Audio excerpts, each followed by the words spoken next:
হয় তিনিচুকীয়াৰ এই মুহূৰ্তৰ এটা চাঞ্চল্যকৰ খবৰ যিহেতু যি ইলাচি বৃহৎ পৰিমাণৰ ইলাচি যি চুৰ হৈছিল চুৰ হোৱাৰ পিছতেই আৰক্ষীয়ে ইতিমধ্যেই উদ্ধাৰ কৰিবলৈ সক্ষম হৈছে আৰু তিনিচুকীয়া যি পৰ্বতীয়া অঞ্চলৰ এনেদৰে উদ্ধাৰ কৰিছে আৰু উদ্ধাৰ কৰাৰ মুহূৰ্তত ৰাজাই পৰিৱেশটো দেখুৱাই আছে এনেদৰে পুৱাৰ ভাগত আচলতে যি মৌখিকভাৱে যি দিয়া হৈছিল অভিযোগ দিয়া হৈছিল তাৰপিছতে আৰক্ষীৰ অভিযান অব্যাহত ৰাখিছিল আৰক্ষীৰ অভিযানৰ পিছতেই প্ৰায় 7 ঘণ্টা পাৰ নহওঁতেই উদ্ধাৰ কৰিবলৈ সক্ষম হয় প্ৰায় 3.5 লাখ টকাৰ মূল্যৰ যি ইলাচি সেই ইলাচি আচলতে এগৰাকী ব্যৱসায়ী আনি ৰাখিছিল তাৰপিছত সেই ব্যৱসায়ী গুদামৰ পৰা চুৰি হৈছিল আৰু চুৰি হোৱাৰ পিছতে এনেদৰে আনি এই যিটো পৰ্বতীয়াস্থিত যিটো এটা বাসগৃহ দেখা পোৱা গৈছে এটা ভঙা বাসগৃহ এই জুপুৰি সতি সেইটো বাসগৃহটোতে ৰাখি থোৱা হৈছিল আৰু আৰক্ষীয়ে এনেদৰে উদ্ধাৰ কৰিছে প্ৰায় 9 বেগ যি ইলাচি যিসমূহ ইলাচি ইতিমধ্যে ইয়াৰ পৰা উদ্ধাৰ কৰি লৈ যোৱা হৈছে আৰু বিশেষকৈ দুটাকৈ আচলতে এই ইলাচি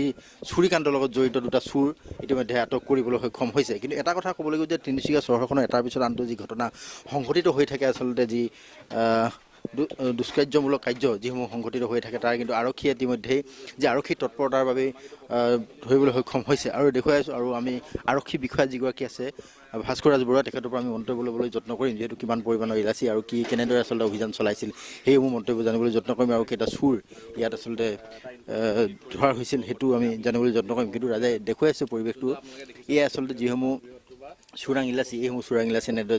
জব্দ কৰিবলৈ সক্ষম হৈছে আৰু এই মুহূৰ্তত এটা কথা ক'ব লাগিব যে যিসমূহ আচলতে যি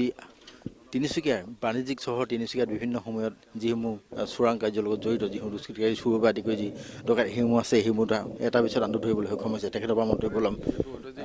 কি ক'ব যিহেতু ইনভেষ্টিগেশ্যন সেইখিনি যোনখিনি ইলাচি আছিলে সেইখিনি আমি বৰ্তমানলৈকে লিগেল বুলি গম পাই আছোঁ কিন্তু আমাৰ ইনফৰ্মেশ্যন প্ৰথম আমাৰ কথাটো হ'ল যে চুৰি বস্তুখিনি আমি উলিয়াই আনিব লাগে আৰু সেইখিনি যিহেতু বজাৰ মূল্য বহুত বেছি গতিকে সেইটো আমি প্ৰথম পদক্ষেপ আছিলে আমি সেইখিনি পিছত ভেৰিফাই কৰি আছোঁ আৰু যোনখিনি আমি ৰিকভাৰ কৰিবলৈ সক্ষম হৈছোঁ সেইটো আমাৰ কাৰণে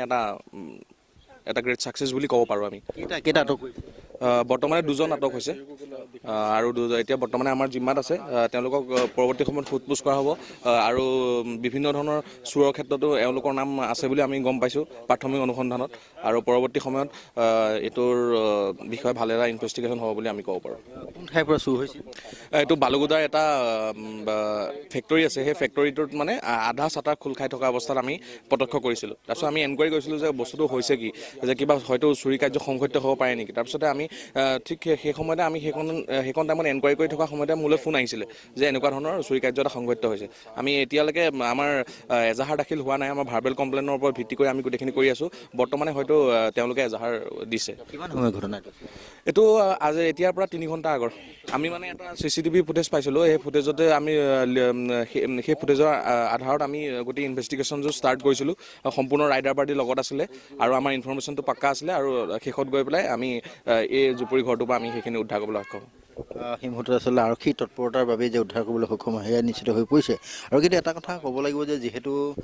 যি ইতিমধ্যে যি CCTV কেমেৰা সেই CCTV কেমেৰাৰ যি ভিজুৱেল সেই ভিজুৱেল আচলতে মূল আহিলা হিচাপে লৈ এনেদৰে আহি উদ্ধাৰ কৰিবলৈ সক্ষম হয় আৰু ইতিমধ্যে দুটা চুৰ ইয়াৰ পৰা ইলাচি চুৰৰ লগত জড়িত